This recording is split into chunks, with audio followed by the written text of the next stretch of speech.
के देवा शिव महादेवा करते हैं प्रभु आपकी सेवा। असुरों को भी दे वरदान, आशुतोष शिव तुम्हें प्रणाम। ओ महिषासुर की अद्भुत गाथा, आओ भक्तों मैं हूँ सुनाता। सुन लीजिए घर करके ध्यान, आशुतोष शिव तुम्हें प्रणाम।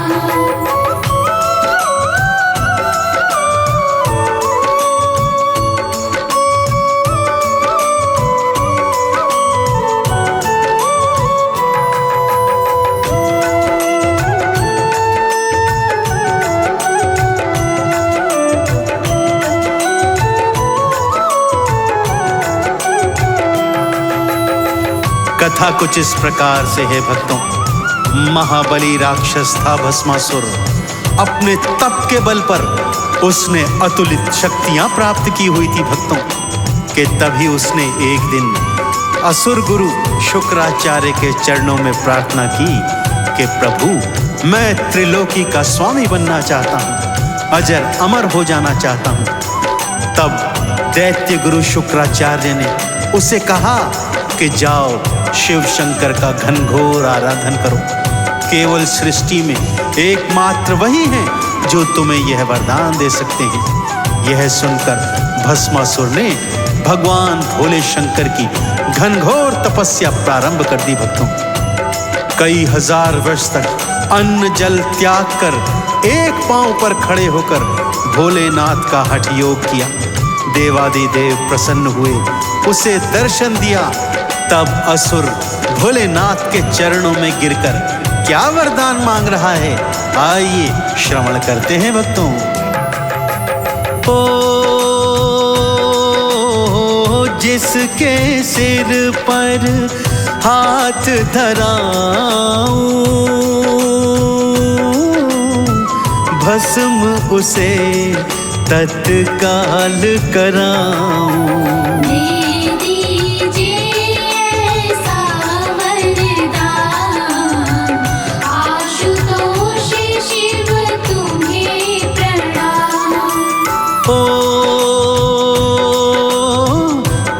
के तथास्तु जाने लागे, राक्षस आ गया उनके आगे।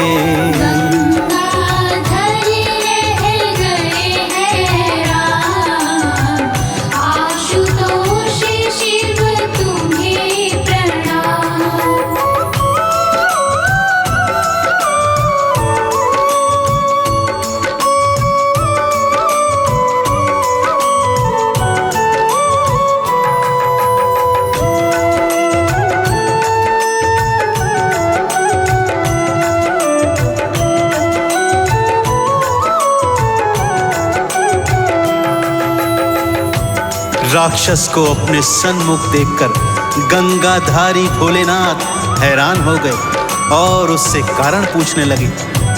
तब राक्षस कहने लगा, प्रभु जाते कहाँ हैं? आपने ये जो वरदान मुझे दे दिया है, भला ये सत्य होगा भी या नहीं, ये मैं कैसे जानूं? सो मैंने निर्णय ले लिया है कि मैं आप ही के सर पर सर्वप्रथम हाथ रखूंगा। यदि आप भस्म हो गए तो मैं मान लूंगा कि आपके वरदान में शक्ति है, और यदि नहीं हुए तो मैं मान लूंगा कि आपने मुझे असत्य वरदान दिया है। भला भोलेनाथ का वरदान भी कभी असत्य हो सकता है भक्तों? अगर वो भोलेनाथ के शीश पर हाथ धरता तो वरदान के प्रभाव से भोलेनाथ भस्म अवश्य हो जाते। सो ऐसा सोचकर भोलेनाथ भयभीत होकर आगे आगे भागने लगे भक्तों, और पीछे पीछे असुर उनके भागा जा रहा है। भागते भागते भोलेनाथ वैकुंठ लोक में आ गए, जहां पर श्री हरि शेष की शैया पर योग निद्रा में हैं। भगवान भोलेनाथ विष्णु जी का आह्वान करते हुए उनसे क्या प्रार्थना कर रहे हैं, आइए सुनते हैं। ओ श्री हरि विष्णु रक्षा कीजिए, प्राणों का संकट हर लीजिए। करता हूँ मैं तो आह्वान, आशुतोष शिव तुम्हें प्रणाम। ओ शेष की शैया छोड़ के आए, शिव जी को ढाढ़स बंधवाए। हरियाई करने कल्याण, आशुतोष शिव तुम्हें प्रणाम।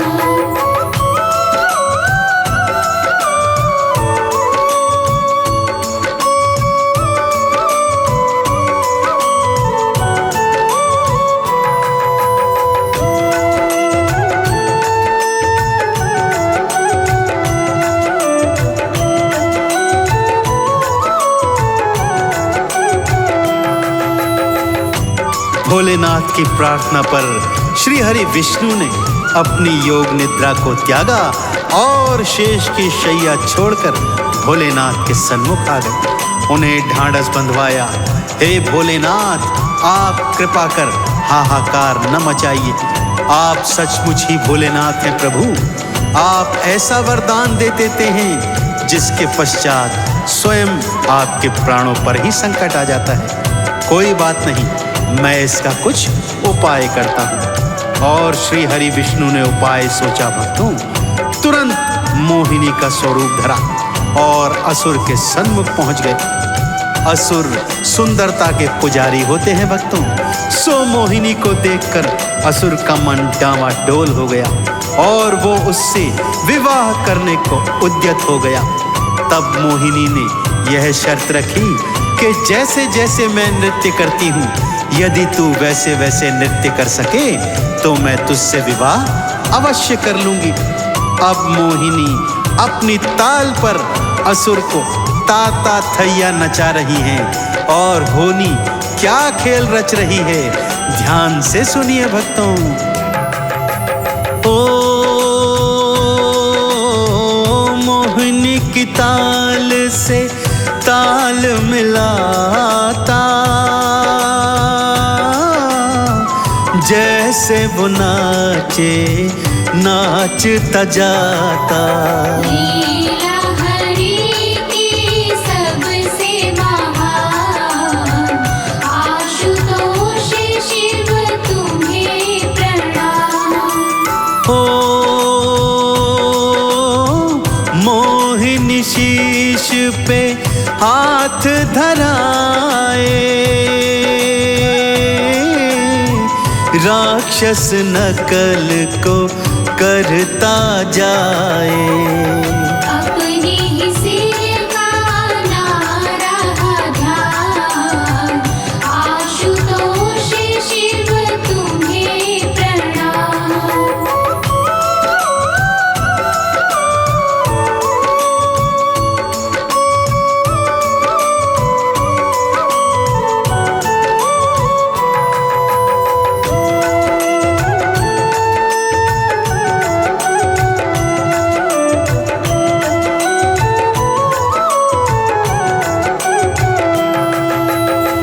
नाचते नाचते मोहिनी ने अपने ही सिर पर हाथ रख दिया भक्तों, और असुर मोहिनी के सौंदर्य में मंत्र मुग्ध होकर ये भूल गया कि वो जिसके सिर पर हाथ रखेगा वो भस्म हो जाएगा। मोहिनी का अनुसरण करते करते उसने अपना ही हाथ स्वयं के शीश पर रख दिया भक्तों, और भगवान शिव के वरदान के प्रताप से उसी क्षण तत्काल भस्म हो गया। इस तरह भगवान श्री हरि विष्णु ने मोहिनी का स्वरूप धरकर भोलेनाथ के प्राणों की रक्षा करी। जैसे ही असुर का अंत हुआ भक्तों, भगवान भोले शंकर ने श्री हरि विष्णु के मोहिनी स्वरूप को शीश नवाया और उन्मुक्त कंठ से उनके नाम का गुणगान किया। तो इस तरह श्री हरि विष्णु के मोहिनी स्वरूप ने भोलेनाथ के प्राणों की रक्षा करी। तो आपने सुना भक्तों, कैसे मेरे भोलेनाथ इतने भोले भाले हैं कि असुरों को भी वर दे देते हैं और स्वयं के प्राण भी संकट में डाल देते हैं। ऐसे भोले भंडारी की पावन महिमा का मन में ध्यान रमाते हुए मेरे साथ उन्मुक्त कंठ से बोलिए, बोलिए शंकर भगवान की। ओ स्वयं के शीश पे हाथ धराए, राक्षस स्वयं ही भस्म हो जाए। विष्णु के हाथों हुआ निर्वाण, आशुतोष शिव तुम्हें प्रणाम। ओ शिव जी जय जय कार लगाए, हरि को चंदन तिलक लगाए। हरे रहे विष्णु का गुणगान, आशुतोष शिव तुम्हें प्रणाम।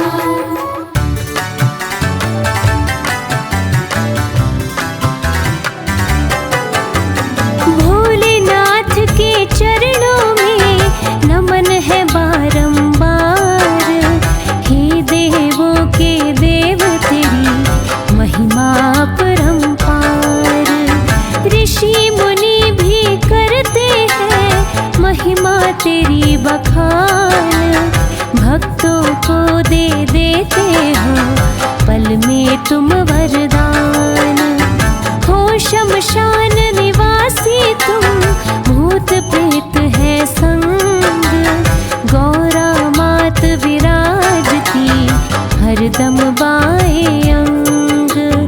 ओम नमः शिवाय, ओम नमः शिवाय, ओम नमः शिवाय, ओम नमः शिवाय।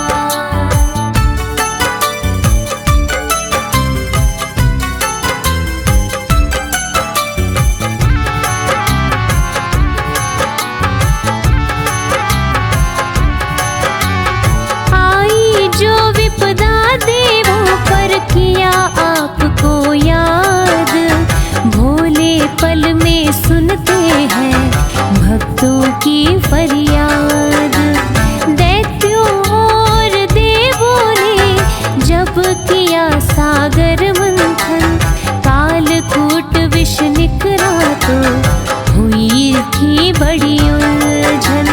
कालकूट विष की अग्नि सबको रही झुलसाए, शरण आपकी देव सभी फिर तो है सब आए। ओम नमः शिवाय, ओम नमः शिवाय, ओम नमः शिवाय, ओम नमः शिवाय।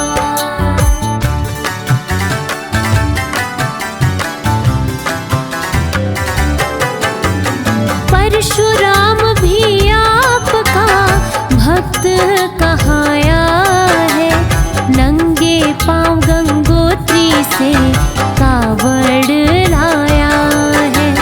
क्योंकि मात हत्या का उसे लगा था पाप, आपकी भक्ति करने से मिट गया सारा शाप।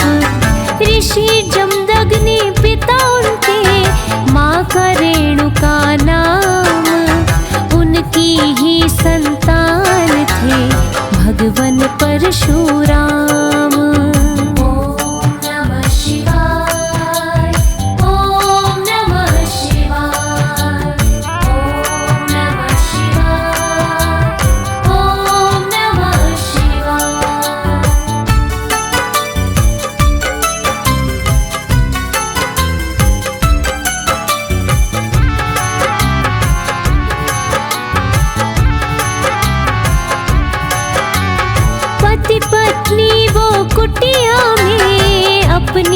करे निवास। कामधेनु नामक गायें भी थी उनके पास।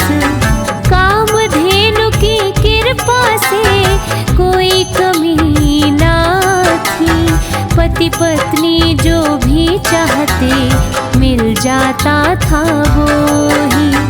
एक दिन ऋषि जमदग्नि को पड़ा बाहर जाना। सोचा उन्होंने पत्नी को चाहिए समझाना।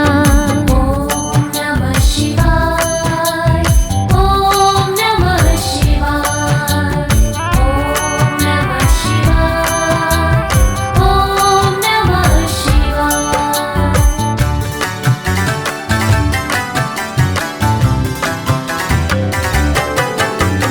बोले अपनी पत्नी से हमें बाहर जाना है, पर पत्नी का धर्म भी तुमको तो निभाना है।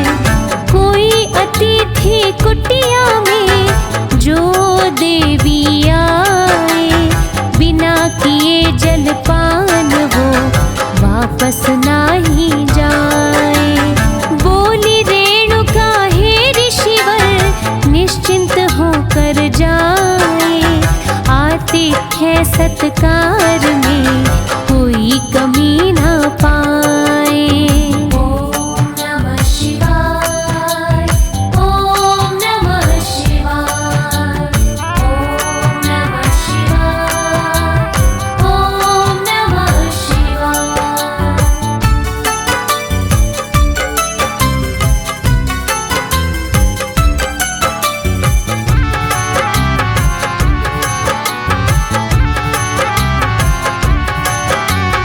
पत्नी रेणुका करती थी उनका बहुत सम्मान। अपने गंतव्य को ऋषि फिर कर गए प्रस्थान। सहस्त्रबाहु नामक राजा फिर जंगल में आया। देखी ऋषि की कुटिया तो जलती ना चाहा। सहस्त्रबाहु ने रेणुका को आके किया प्रणाम। बोले देवी करना है थोड़ा सा जलपान। ओम नमः शिवाय, ओम नमः शिवाय, ओम नमः शिवाय, ओम नमः शिवाय।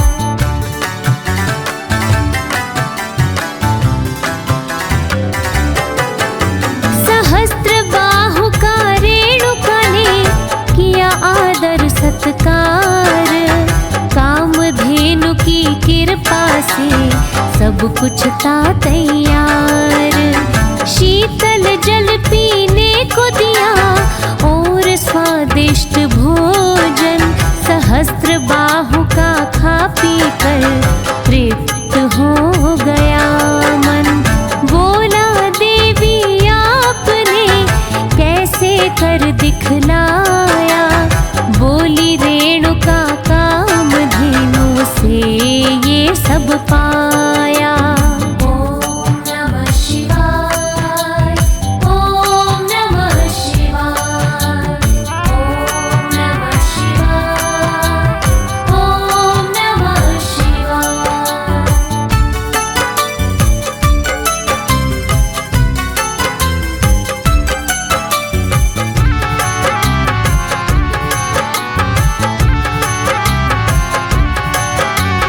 फिर तो सहस्त्रबाहु के मन में पाप आया।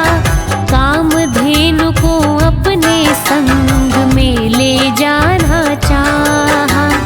कामधेनु काबू में पर उनके ना हो पाए। सहस्त्रबाहु की रेणुका पर फिर तो गई निगाहें।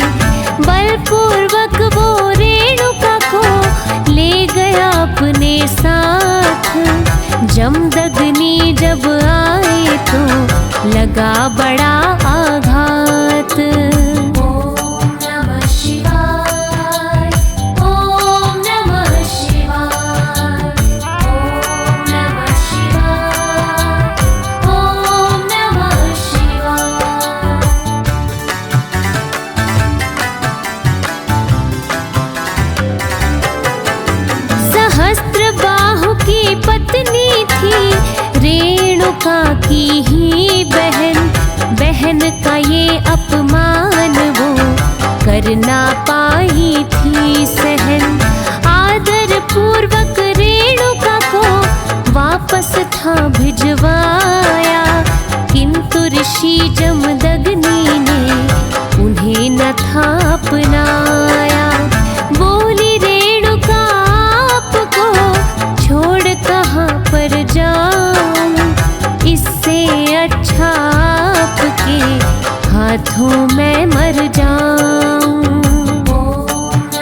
को दाग लगाया।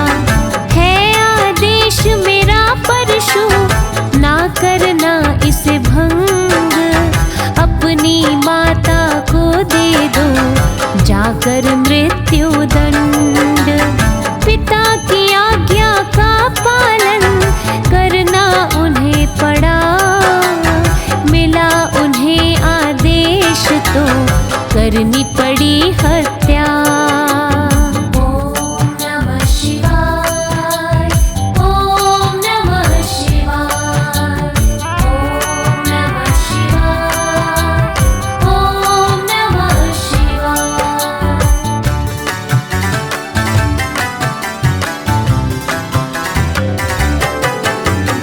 अपनी सारी सिद्धि फिर परशुराम गवाए। भोलेनाथ की शरण में फिर तो वो है आए। करके तपस्या भोले की उन्हें वो मनाए हैं। नंगे पांव गंगोत्री से कावड़ वो तो लाए हैं। भोलेनाथ की कृपा फिर उन्होंने पाई है। सभी सिद्धियां भोले ने फिर तो लौटाई है। ओम नमः शिवाय, ओम नमः शिवाय, ओम नमः शिवाय, ओम नमः शिवाय।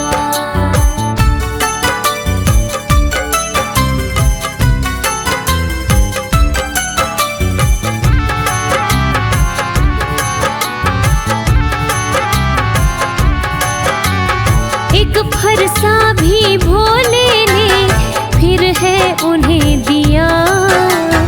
भोलेनाथ के भक्तों पर करते सदा दया। पापी क्षत्रिय जितने भी करते अत्याचार, उसी फरसे से परशुराम उनका करे संहार। परशुराम जो भोले की कावड़ लाए हैं। मात हत्या दोष से मुक्ति वो पाए हैं। ओम नमः शिवाय, ओम नमः शिवाय, ओम नमः शिवाय, ओम नमः शिवाय।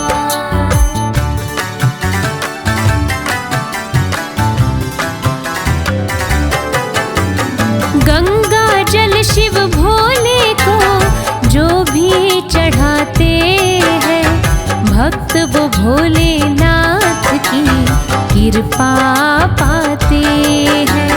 सोमवार के दिन जो भी करते इनका पूजन, लोटा भर जल शिवलिंग पर जो करते हैं अर्पण। भोलेनाथ ही भक्तों के कष्ट मिटाते हैं। सच्चे मन से नमः शिवाय जो भी गाते हैं। ओम नमः शिवाय, ओम नमः शिवाय, ओम नमः शिवाय, ओम नमः शिवाय।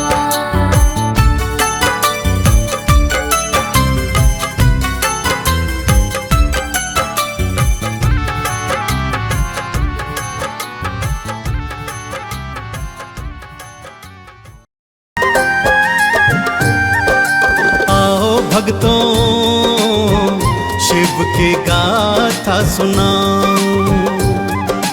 आओ भक्तों शिव के गाथा सुनाऊं। सावन में क्यों कावड़ लाते, सावन में क्यों कावड़ लाते, भक्तों तुम्हें बताऊं।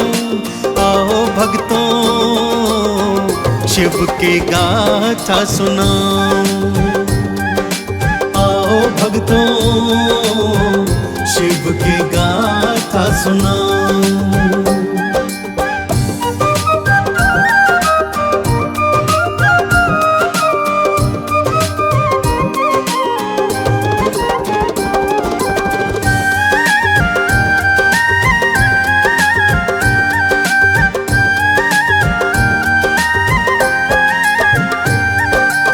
गाथा रावण और उसकी शिव भक्ति से संबंधित है भक्तों। तो भगवान शिव का सुमिरन करते हुए आइए सुनते हैं पावन पवित्र रावण गाथा। रावण भगवान शिव का अनन्य भक्त था। उसके मन में परम इच्छा थी कि वो भगवान शिव को सदा सदा के लिए लंका में ले जाए। इस हेतु उसने भगवान शिव की घनघोर तपस्या की और यहाँ तक कि उसने एक एक कर अपने 9 शीश भगवान के चरणों में समर्पित कर दिए थे। इस पर भगवान शिव प्रकट हुए और रावण ने उन्हें वरदान स्वरूप सदा सदा के लिए लंका में बसने का अनुरोध किया और प्रभु ने ये स्वीकार भी कर लिया। आगे क्या होता है आइए सुनते हैं। बोला रावण शंभु स्वामी आप दानियों के दानी, मेरी भक्ति को मान दीजिए, भोले ये वरदान दीजिए। मेरे संग लंका को चलिए और सदा को वहाँ पे रहिए। जीवन भर दर्शन करूँगा, कृपा से झोली में भरूँगा। शिव जी फिर वरदान दीने हो, शिव जी फिर वरदान दीने, तुमरे संग में जाऊं। आओ भक्तों गाथा शिव की सुनाओ, आओ भक्तों शिव की गाथा सुनाओ। शिव जी ने अपना स्वरूप पावन शिवलिंग का बना लिया भक्तों और स्वयं साक्षात उसमें समा गए। परंतु उन्होंने रावण को इस हेतु एक शर्त भी बताई कि यहाँ कैलाश से तेरी लंका तक यह शिवलिंग तेरे कांधों पर ही रहेगा और इसे लंका में ही भूमि पर रखना ताकि ये वहीं स्थापित हो सके। ध्यान रहे रावण, यदि ये शिवलिंग मार्ग में बीच में कहीं भी रखा गया तो ये वहीं स्थापित हो जाएगा और तू इसे लंका नहीं ले जा पाएगा। भक्तों, रावण ने ये शर्त सहर्ष स्वीकार कर ली और शिवलिंग को अपने कांधे पर धर आकाश मार्ग से लंका की ओर चल पड़ा। इधर देवी देवता चिंतित हो गए और भगवान श्री हरि विष्णु के पास आए और बोले, हे भगवान, यदि भगवान शिव लंका चले गए तो सृष्टि का अनर्थ हो जाएगा। कुछ कीजिए श्री नारायण, कुछ कीजिए। रावण मन ही मन हर्षाए, शिवलिंग को लेकर के जाए। विष्णु बालक रूप बनाए, फिर अपनी माया फैलाए। लघु शंका रावण को आई, माया अपना खेल रचाई। उस पर तो दबाव था पड़ता, रावण करता तो क्या करता। रावण भूमि उतर के सोचे हो, रावण भूमि उतर के सोचे, जाऊं तो कहाँ जाऊं। आओ भक्तों गाथा शिव की सुनाओ, आओ भक्तों शिव की गाथा सुनाओ। शिवलिंग कांधे पर उठाए रावण लघु शंका के दबाव से भारी परेशानी झेल रहा था। भक्त सोच रहा था, जाऊं तो जाऊं कहां, करूं तो करूं क्या, कि तभी बालक बने श्री हरि विष्णु उनके सम्मुख आ गए। रावण ने बालक का नाम पूछा तो उन्होंने अपना नाम बैजू बताया। रावण ने बालक से आग्रह किया कि वो थोड़ी देर के लिए ये शिवलिंग अपने हाथों में धारण कर ले। वो लघु शंका से निवृत्त होकर स्नान करके शीघ्र ही वापस आएगा। परंतु यह आश्वासन भी लिया कि जब तक वो वापस न आए शिवलिंग को वो बालक भूमि पर न रख दे। श्री हरि भक्तों यही तो चाहते थे। रावण के जाते ही उन्होंने क्या माया रचाई, आइए ये पावन कथा सुनते हैं। रावण लघु शंका को जाए, बालक को शिवलिंग पकड़ाए। निवृत्त होकर के मैं आऊं, शिवलिंग को वापस ले जाऊं। विष्णु हरि ने खेल रचाया, शिवलिंग को भूमि धरवाया। शिवलिंग वही स्थापित कीना, खुद को अंतर ध्यान थकीना। रावण भूमि शिवलिंग देखा, रावण भूमि शिवलिंग देखा, सोचा मैं मर जाऊं। आओ भक्तों शिव की गाथा सुनाऊं, आओ भक्तों शिव की गाथा सुनाऊं। रावण जब लघु शंका से निवृत्त होकर स्नान करके वापस आता है तो क्या देखता है कि वो बालक अंतर्धान हो चुका है और शिवलिंग भूमि पर स्थापित हो गया है। उसके प्राण उसके कंठ में आ गए। भक्तों विक्षिप्तों की तरह शिवलिंग को उठाने का प्रयास कर रहा है, परंतु भगवान शिव की शर्त अनुसार शिवलिंग वहीं स्थापित हो चुका था। भक्तों उसके मन में एक उपाय आया। वो कांवड़ में जल भर भर कर लाता और शिव जी को स्नान कराता। स्नान कराते कराते भगवान शिव के स्तोत्र, आरती, चालीसा और मंत्र का जाप करता रहता। सोचता भगवान शिव एक बार फिर प्रसन्न हो जाएंगे और उसके संग लंका को चले जाएंगे। परंतु शिव की लीला तो भगवान शिव ही जाने। भगवान शिव ने दर्शन दिए और रावण को समझाया कि हे रावण, अब ये शिवलिंग कहीं नहीं जाएगा, यहीं स्थापित हो जाएगा। चिरकाल तक मेरे भक्त कांवड़ ला ला कर इस शिवलिंग पर चढ़ाएंगे और पुण्य फल प्राप्त करेंगे। आज से इस पावन स्थान का नाम बैजनाथ धाम होगा और श्रावण मास में जो कांवड़िए यहाँ पवित्र कांवड़ में गंगा जल भर मुझे अर्पित करेंगे, जीवन पर्यंत मेरी कृपा उन कांवड़ियों को प्राप्त होती रहेगी। रावण कांवर भर भर लाए, शिवलिंग को नहलाता जाए। शिव के स्रोत मंत्र को गाए, शिव के नाम की अलख जगाए। शिव जी ने दर्शन दिखलाया, रावण को था फिर समझाया। शिवलिंग अब ना जा पाएगा, मेरा धाम ये कहलाएगा। आज से बैजनाथ में इसका, आज से बैजनाथ में इसका पावन नाम धराऊं। आओ भक्तों शिव की गाथा सुनाऊं, आओ भक्तों शिव की गाथा सुनाऊं। तब से भक्तों शिव भक्त कांवड़िए श्रावण मास में पवित्र कांवड़ में गंगा जल भर भर कर लाते हैं और पवित्र शिवलिंग को नहलाते हैं। भांग, धतूरा, बेलपत्र, अक्षत, चंदन, दूध, दही और घृत से शिवलिंग का अभिषेक कर भगवान भोलेनाथ की परम कृपा को प्राप्त करते हैं। तो आप भी यदि भगवान शिव की कृपा को प्राप्त करना चाहते हैं तो जीवन में एक बार कांवड़ भरकर अवश्य लाइएगा और शिवलिंग को गंगा स्नान करवाइएगा। आप सभी को भगवान शंकर की अनुपम कृपा अवश्य प्राप्त होगी।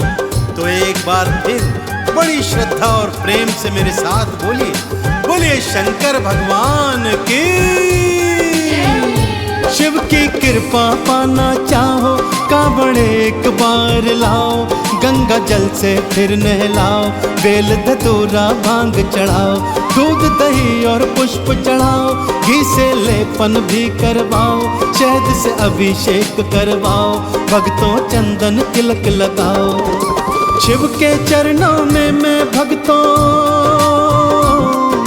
शिव के चरणों में मैं भक्तों बारी बारी जाऊं। आओ भक्तों गाथा शिव की सुनाऊं, आओ भक्तों शिव की गाथा सुनाऊं।